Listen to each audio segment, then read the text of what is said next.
우리가 주일날 교독하는 시편, 초대교회 전까지는 그 시편의 운율에 따라서 다양한 악기, 예를 들면 하프에서는 하프 소리가 나고 피리에서는 피리 소리가 나지 않습니까? 거기에 맞춰서 노래를 불렀습니다. 그런데 예수님께서 오시고 초대교회에는 그것 외에 찬송시가 생겨났습니다. 대표적으로 에베소서 1장, 빌립보서 2장. 예를 들면 너희 안에 이 마음을 품으라. 그것은 원래 시고 노래입니다. 중요한 것은 누가복음 1장과 2장에는 크게 세 가지 노래가 있어요. 바로 마리아가 노래한 것이 있고요. 그리고 오늘 사가랴가 예언한 것이 있고요. 그리고 저 뒤에 시므온이 찬송한 것이 있습니다. 그래서 카톨릭에서는 여기에 은유를 붙여서 노래를 많이 하죠. 라틴어로 하니까 굉장히 장엄하고 멋있습니다. 공통점은 초대교회에서 부른 찬송시는 예수님이 오신 이후에 부른 찬송이기 때문에 꼭 종말과 관계가 있습니다. 예수님 하면은 우리는 종말을 생각하시면 됩니다. 예수님 하면 우리는 창조를 생각하시면 돼요. 그래서 유명한 판넨베르그라는 신학자는 창조와 더불어 시작된 종말이다 하는 그러한 유명한 명구도 남겼는데요. 다 예수님 때문입니다. 예수님을 생각하면 끝을 알 수가 있어요. 세상이 어떻게 끝난다는 걸. 예수님을 십자가에 못 박은 세상이 어떻게 끝난다는 걸 압니다. 그런데 그러한 시각에서 창조를 보면 하나님께서 우리를 창조하신 게 얼마나 감사한지, 그리고 우리가 왜 구원을 받아야 하는지 잘 알 수가 있습니다. 그래서 바로 예수 때문에 종말이 있고 창조가 있고 오직 하나님 한 분 찬양 받으신다 하는 게 기독교의 기본 신앙이에요. 사가랴의 찬송은 이처럼 하나님은 찬송 받으실 분이다. 68절에서 말씀을 합니다. 몇 구절 설명드리면서 잠시 시간 나누겠습니다. 68절에 보면 돌보사 이렇게 되어 있습니다. 방문하다는 뜻인데요. 두 가지 목적이 있어요. 아프거나 고통 중에 있는 사람을 돌보는 것이 있고요. 또 벌 주기 위해서 돌보는 것이 있습니다. 특별히 신약에서는 아프거나 고통 중에 있는 사람을 돌보는 의미로 나오죠. 마태복음 25장, 야고보서 1장 등에 있습니다. 구약에서는 벌 주는 것을 위해서 돌봅니다. 예레미야 9장에 나오고 있습니다.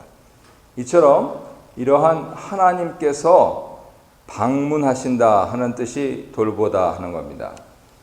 왜 방문하시냐면 68절에 속량하시기 위해서 그러신다는 겁니다. 속량한다는 것은 영어로 redeem, 우리 룻기도 봤죠. 값을 지불하고 자유하게 만드는 겁니다.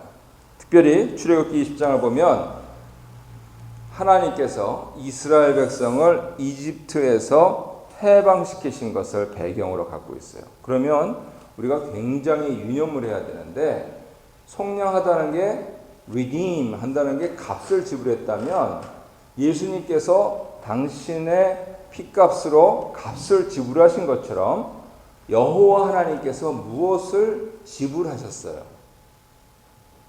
그게 뭔가 하는 부분들을 이해해야 신구약이 통관이 됩니다. 간단하게 표현하면 장자를 지불을 해야 됩니다. 그래서 첫 시간을 드리고 첫째 날을 드리고 하는 일들이 무척 성경의 사상으로는 중요한 것이죠. 그래서 누가복음 2장에 보면 예수님께서 장자시기 때문에 속전을 지불하고 당시 5세겔이었습니다. 그리고 정결례식을 치르는 장면이 나옵니다. 69절에 구원의 뿔이라고 되어 있는데요. 뿔은 힘을 상징하죠. 시편 18편을 보면 여호와께서 구원의 뿔이십니다. 시편 132편을 보면 다윗의 뿔은 기름 부음 받은 자예요. 그러니까 69절에서 구원의 뿔을 다윗의 집에 일으키셨다. 시편 18편과 132편이 종합돼서 나오면서 예수 하나님께서 메시아로 오셨다 하는 것을 드러내고 있습니다. 좀 저 뒤로 내려가서 78절을 보면은 우리 하나님의 긍휼로 인함이라 이렇게 되어 있는데, 여러 번 설명드렸듯이 긍휼은 어머니 자궁과 같은 어원을 갖고 있어요. 그래서 어머니들이 특별히 긍휼히 여기시지요. 그런데 오늘 78절 헬라어에는 여기에 내장이라는 단어가 같이 결부되어서 내장이, 이 속에 있는 내장이 곁들여진 어머니의 자궁, 이렇게 표현이 되고 있는 것입니다. 즉 감정뿐만 아니고 피를 쏟아서 자식을 낳는 그러한 하나님의 심정을 그렇게 표현을 하고 있는 것이죠. 한국말로는 애간장을 녹인다 이렇게 표현이 되죠. 거기에서 말하는 애입니다. 애. 그래서 아빠보다 엄마가 예수를 잘 믿는 이유는 이러한 신체적 조건하고도 결부가 되어 있고, 결국은 그래서 엄마가 촛불을 켜야 돼요. 가정이 잘 안 되는 거는요, 순전히 엄마 탓이에요.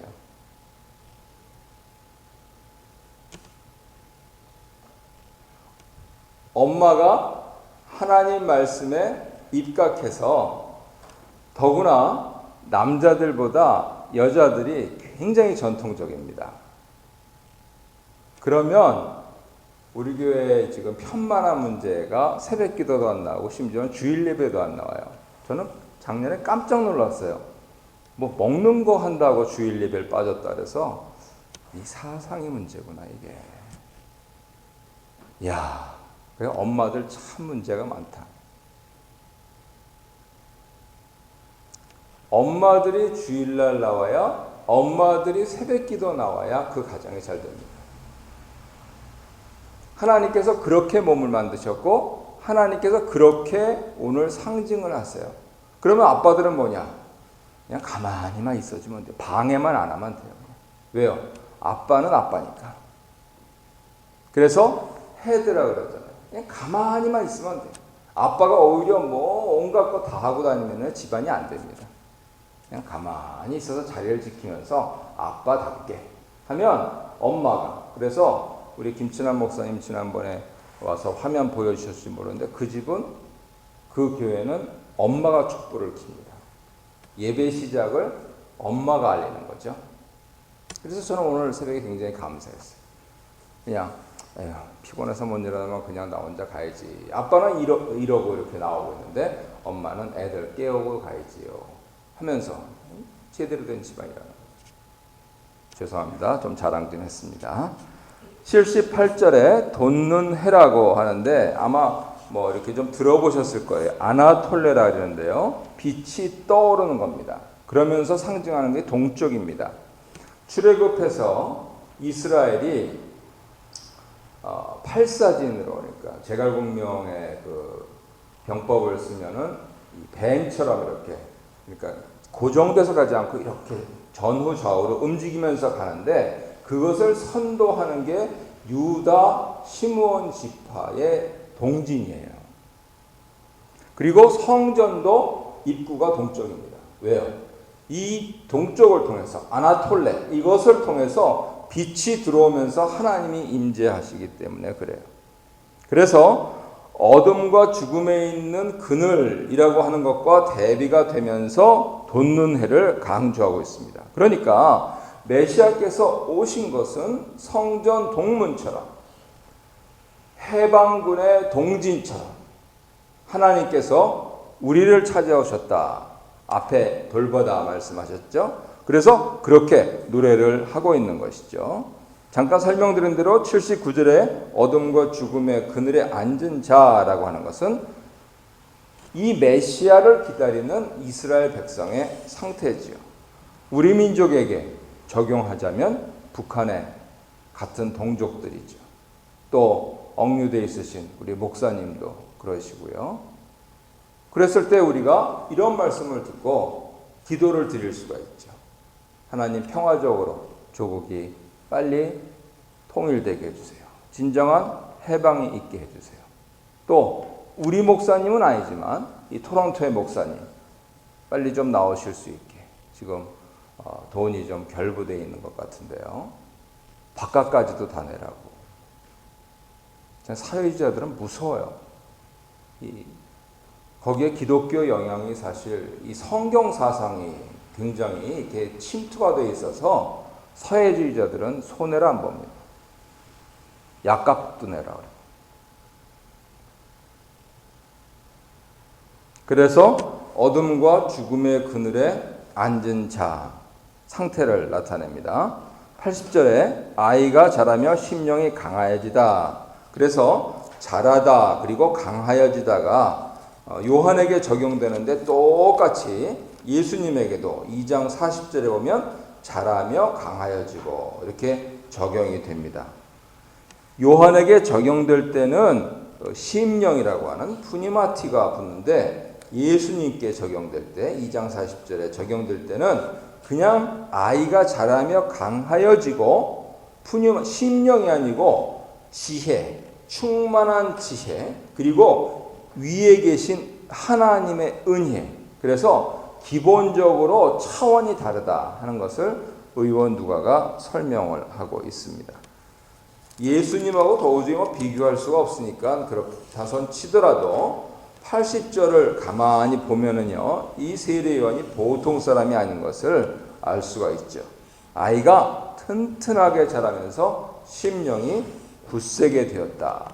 그러니까 결국 우리가 전통을 따라서 습관을 쫓아서 예배를 통하여서 또 돌봄을 통하여서 우리 같은 사람들은 무엇이 강하게 되어야 되느냐? 바로 심령, 믿음의 심령이 강하게 되어야 한다 하는 것을 말씀을 하시고 있죠. 끝으로 80절에 빈들에 있으니라 그랬는데 헬라어 시제로는 미완료 과거입니다. 그거는 계속 빈들에 있었다. 그러니까 세례요한은 일찍 출가했죠. 물론 부모님께서 연로하신 연유도 있었겠죠. 세례요한을 낳고 얼마 못 사셨을 가능성이 큽니다. 혹은 전승에 따르면은 헤롯이 베들레헴 아기를 죽일 때 유대 산중에 있던 사가랴가 아들을 보호하기 위해서 순교했다 하는, 이슬람 사람들은 그렇게 믿고 사가랴의 묘까지 만들어 놓고 있어요. 오늘날 시리아 쪽 가시면은 그 이슬람 사원 안에 또 있는 것을 보고요. 또 천주교에서는 이렇게 해서 엘리사벳과 세례요한이 도망가다가 기적적인 일들이 많이 일어났다 하는 그런 전승들을 많이 가지고 있습니다.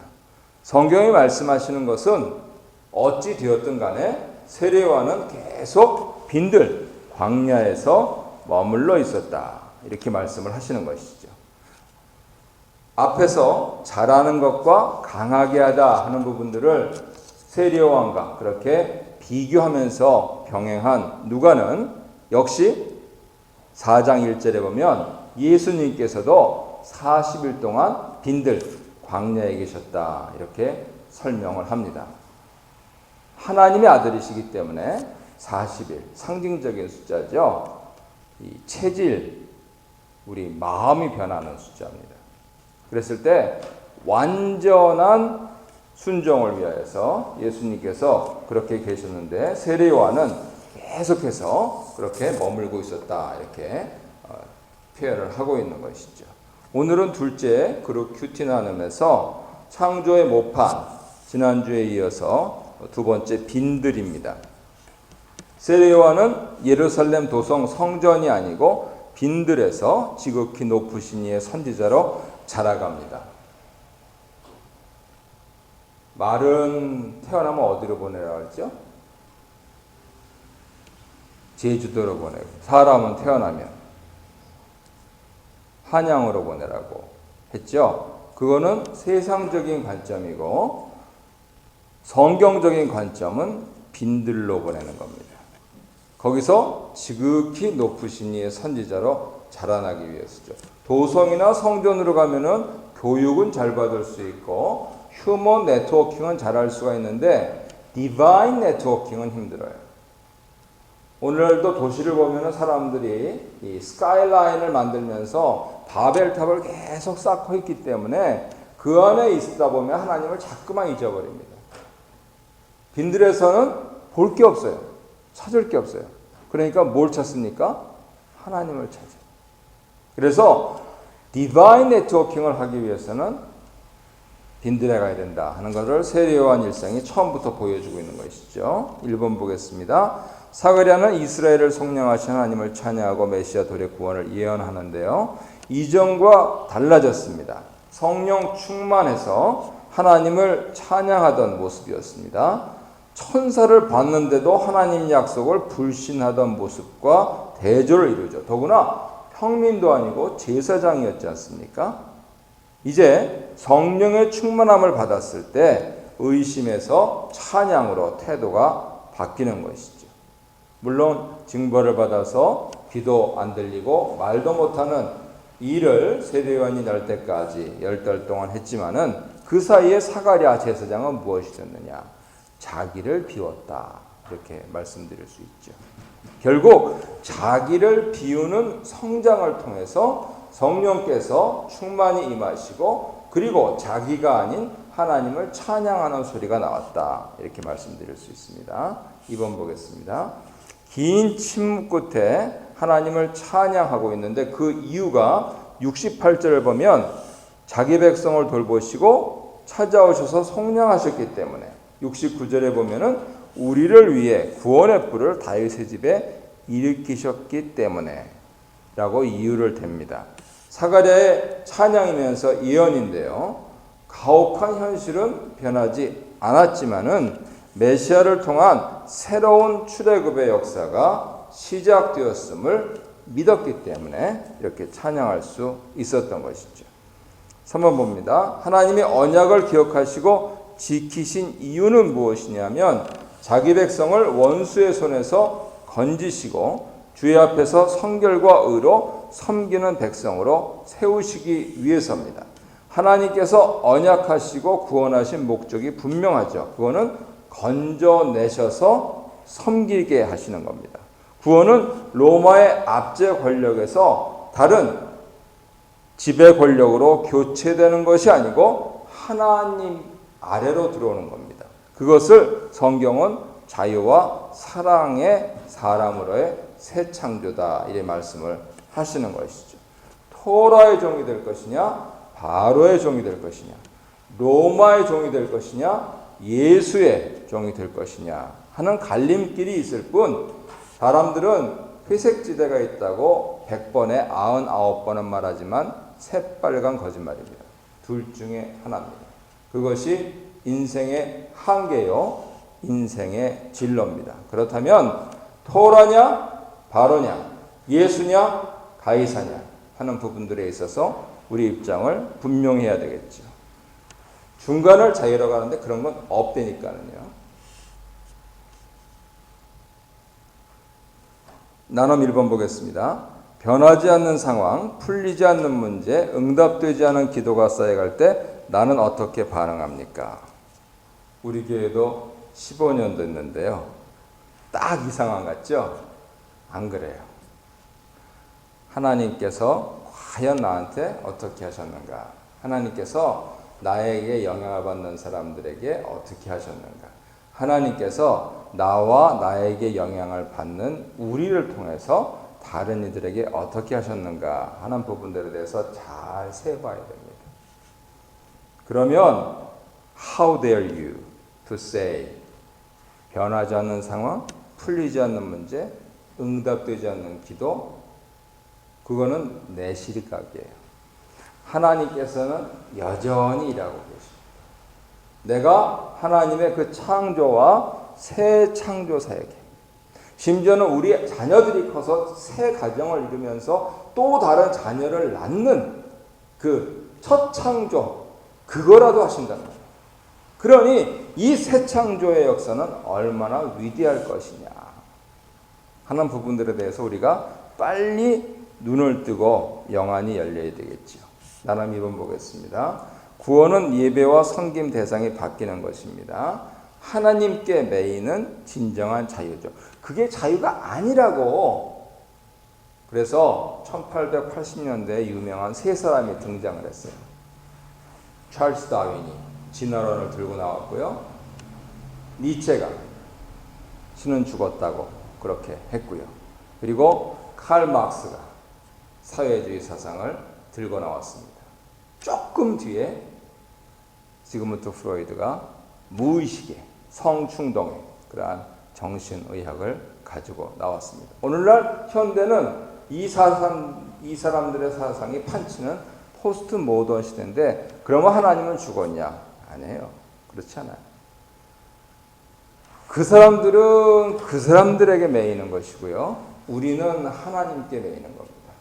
그 사람들은 그거라고 자유라고 하면서 규정해서 가는데 죽음의 길로 가는 것이고, 우리는 하나님께 매여서 생명의 길로 가는 것이죠. 성경은 여전히 뉴욕타임스가 집계해서 제외할 만큼 부동의 베스트셀러 1위입니다. 이걸 일본어로 넣으면 너무 신문이 재미가 없잖아요. 그러니까 아예 제껴놔요. 두 번째는 뭔지 아십니까? 의외로 참 의외인데요. 노자 도덕경입니다. 세상에서 제일 많이 팔린 책. 2번 보겠습니다. 주의 길을 예비할 요한의 역할과 사명, 그의 성장을 소개하는데요. 세례 요한의 역할과 사명은 주의 길을 예비하고 죄사함으로 말미암는 구원을 알게 하는 것이죠. 여기서 사하다 하는 것은 용서하다, 사면하다, 노이다 하는 것입니다. 그래서 저희 집 아이들 이름 유자는 노을 유자입니다. 이슬 요일의 간머리. 참 아버지께서 신앙으로 또 그렇게 하셨고, 또 장인어른께서 지식으로 그렇게 하신 것에 대해서 가만히 생각할수록 감사를 드려요. 놓이는 겁니다. 다시 한번, 하지만 이것은 하나님께로 가는 노임이죠. 하나님께로 안 가면 사람 인생으로 남고 죽습니다. 2번입니다. 이스라엘에게 나타난 날까지 요한이 자란 곳은 유대 광야 빈들이지요. 성전 도성이 아닌 광야에서 부패한 종교, 권력에 기생하는 협작꾼이 아니고 지극히 높으신 이의 선지자로 자랐습니다. 하나님은 이 빈들의 사람을 통해서 불의와 탐욕의 눈먼 세상을 깨우시죠. 오늘 한국교회에서 하는 것을 보면 참 마음이 아파요. 세상 법정으로는 안 가는 게 우리 전통인데, 세상 법정에 자기 의지가 아니고 남이 고소해서 가야 되는 분이 기독교 단체에서 상을 받으러 벤치 타고 오셔서 시상식 끝나기도 전에 벤치 타고 다시 가신다. 세상에 이렇게 타락할 수가 있는가? 그래서 예수님 다시 오시면 교회에는 못 들어가시는 일들이 생긴다 하는 아이러니가 우리가 현재 믿고 있는 현실입니다.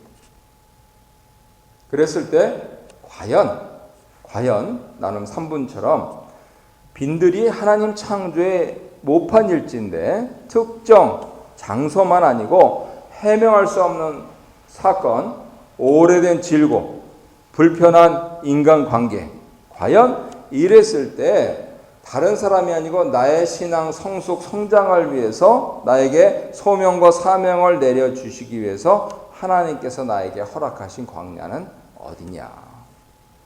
내가 이것이 광야다라고 깨달았으면 광야 이전과 이후에 나의 태도는 어떠냐?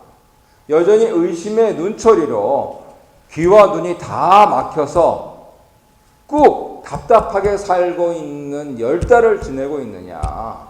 아니면 이제 내 아이를 통해서도 예수의 복음이 세상에 전해져서 바로 그 사실 때문에 전승에 따르면 순교했을 수도 있고, 또 연세를 따라서 오래 못 살 수도 있지만은, 그러나 바로 그렇기 때문에 하나님을 찬양하는 것, 날마다 새로운 구원을 이루고 있느냐?